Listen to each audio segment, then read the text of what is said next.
Desde que los seres humanos convivimos en sociedades, hemos asignado distintos trabajos para la supervivencia y a su vez, dichas actividades ponen en riesgo la vida o la salud de las personas. Es por ello que nos hemos visto en la necesidad de protegernos, creando herramientas y acuerdos jurídicos que cumplan con esta función. ¿Qué tal? Mi nombre es Diego Sánchez y hoy les vengo a hablar sobre la evolución de la seguridad e higiene industrial en la historia. Desde los inicios de la humanidad, surge el concepto de trabajo, con la necesidad de proveer alimento y un medio donde las sociedades pudieran subsistir. Aunado a esto, surgen los riesgos y enfermedades laborales.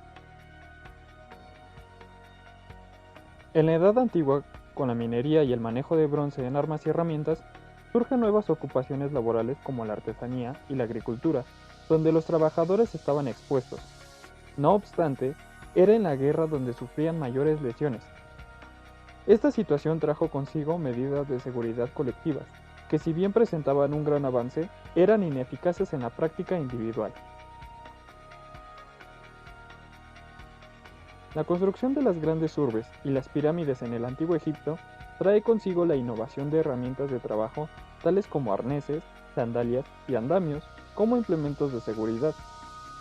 Dichos dispositivos eran utilizados por los esclavos que se dedicaban a construir las pirámides y esfinges que adornaban la urbe egipcia. Ramsés II, faraón de Egipto, creía que si sus esclavos estaban mejor descansados, alimentados y bebidos, realizarían su trabajo con más gusto, y por lo tanto, la construcción de las estatuas serían más estéticas. Por ello, brindaba un trato especial a sus esclavos y los proveía de sus necesidades. Otras civilizaciones, como Mesopotamia, tenían avances en seguridad social. Gracias a ellos surge el código Hammurabi, en honor al sexto rey de la dinastía semita de Babilonia. Este código contiene principios jurídicos que sancionaban a aquellos habitantes que causaran daños a la sociedad, comprendiendo aquellos que se producían dentro de un contexto laboral. Adicional a este, podemos encontrar también el código Ur-Nammu, el Ipit Ishtar o las leyes de Eshuma, que contenían normas sobre el control sanitario, el trabajo y la compra y venta de esclavos. Para el año 400 a.C., Hipócrates escribió un tratado sobre las enfermedades de los mineros con una serie de recomendaciones. Describió asimismo los síntomas de la intoxicación por mercurio y plomo. Además, notó la relación de las enfermedades con el ambiente laboral. En su tratado, Aires, Aguas y Lugares, estableció una metodología para visitar los centros de trabajo e identificar las causas de las enfermedades. Fue, en resumen, un pionero en salubridad y medicina ocupacional. Plinio fue el primero en referenciar los peligros del manejo del azufre y el zinc, y enunció varias normas preventivas para los trabajadores de las minas de plomo y mercurio. Un ejemplo es el uso de respiradores fabricados con la vejiga de animales.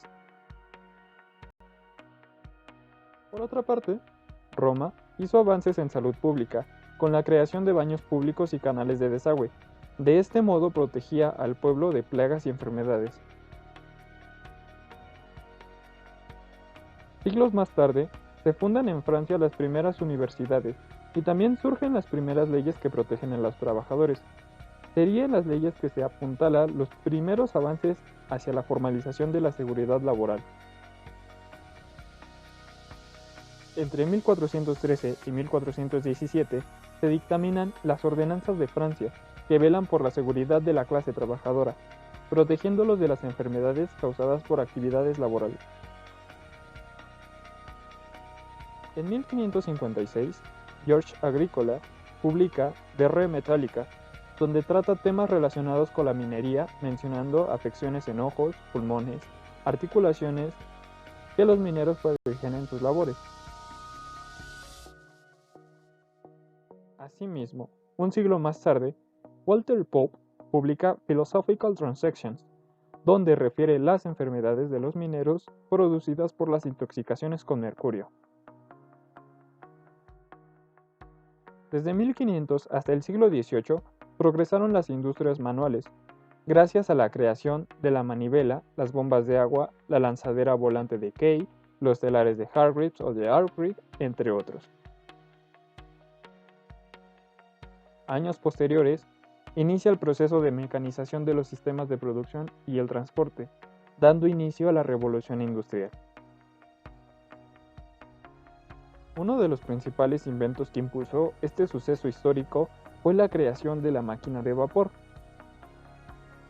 La industria empezó a florecer, pero la sociedad europea no estaba preparada para este suceso. Miles de personas migraron del campo a las ciudades, donde se asentaron las industrias, pero este éxodo trajo consigo serios problemas sociales, ya que las urbes no estaban adaptadas para albergar la cantidad de personas que dejaron sus cultivos para trabajar en las industrias. Las condiciones físicas y sociales de las ciudades no se prestaban para estos fines, por lo que cundió el caos y la explotación por doquier. Las condiciones de salud y seguridad eran mínimas, en parte por la cantidad de trabajadores, pero principalmente por la carencia de una cultura de seguridad eficiente, tanto de parte de los trabajadores y obreros como de los empleadores. Los oficios artesanales fueron reemplazados por la producción en serie. Económicamente, los campesinos migrantes no recibían el sueldo que esperaban, pero se veían obligados a trabajar en condiciones infrahumanas porque no tenían otra opción. Debido a esta situación, se comenzó a implementar leyes que protegían a los trabajadores. En España, en 1778, Carlos III dio el Edicto de Protección contra Accidentes. En 1800, el Parlamento inglés da la reglamentación de trabajo en fábricas que limitan la jornada laboral y fija niveles mínimos para la higiene, la salud y la educación de los trabajadores. Como consecuencia de esas leyes, se adaptaron en Inglaterra medidas de seguridad concretas. En 1828, Robert Owen pone en marcha un programa para el mejoramiento ambiental, educacional y moral de los trabajadores. 2 años más tarde, Robert Baker propuso que un médico debería hacer una visita diaria a las fábricas. En 1841 surge la Ley de Trabajo para Niños y en 1844 aparecen leyes que protegen a las mujeres. 2 años más tarde comienzan las inspecciones para verificar el cumplimiento de las normas. En este proceso de legalización de la seguridad de los trabajadores, Karl Marx y Friedrich Engels se convierten en los promotores de la sindicalización que serviría como un canal para la mejora de las condiciones de trabajo, incluyendo la seguridad. El 31 de agosto de 1848 se aprobó en Gran Bretaña la Ley de Salud Pública, bajo el gobierno de la reina Victoria. Con esta ley vinieron consigo numerosas regulaciones dentro de la industria y la protección de sus trabajadores. En 1850 se crea el primer sistema de extinción contra incendios por Frederick Grinnell, sumándose a una de las herramientas fundamentales de la protección de los trabajadores. En 1867, en Massachusetts, se promulgó una ley que nombraba a los inspectores de las fábricas con el fin de tener un control supervisado de los trabajadores. Para 1868 aparecen las leyes de compensación del trabajador, la cual cubre a quienes sufren de una lesión en el trabajo o padecen una enfermedad causada por él mismo. Fueron creadas con el objetivo de viabilizar el proceso de reclamación y obtención de pagos. Acorde a todas las legislaciones, medidas de seguridad e innovaciones implementadas durante este periodo de tiempo, Inglaterra y Francia se convirtieron en los países que lideraron la formalización de la salud y la seguridad ocupacional en Europa. Años más tarde, en 1875, Max von Pettenkofer funda el primer instituto de higiene en Múnich. Para 1890, se generaliza en todo el mundo la legislación que protege a la sociedad y a los trabajadores contra riesgos laborales. A la par de todos los avances técnicos que hicieron posible el paso al siglo XX, Con la masificación de las fuentes de energía eléctrica, las teorías y concepciones sobre la administración del trabajo también pusieron su cuota en el proceso de formalización de la seguridad que culminó en la institucionalización de la seguridad industrial. Un ejemplo claro es la Universidad de Harvard, la cual fue la primera casa de estudios superiores que concedió el título de licenciado en seguridad e higiene en el trabajo.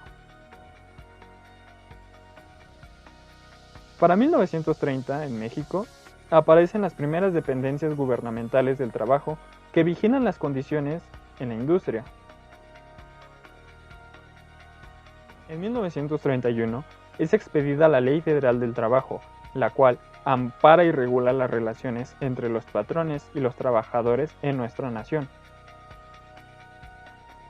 En 1970, en los Estados Unidos, se promulga la Ley de Seguridad e Higiene Ocupacional.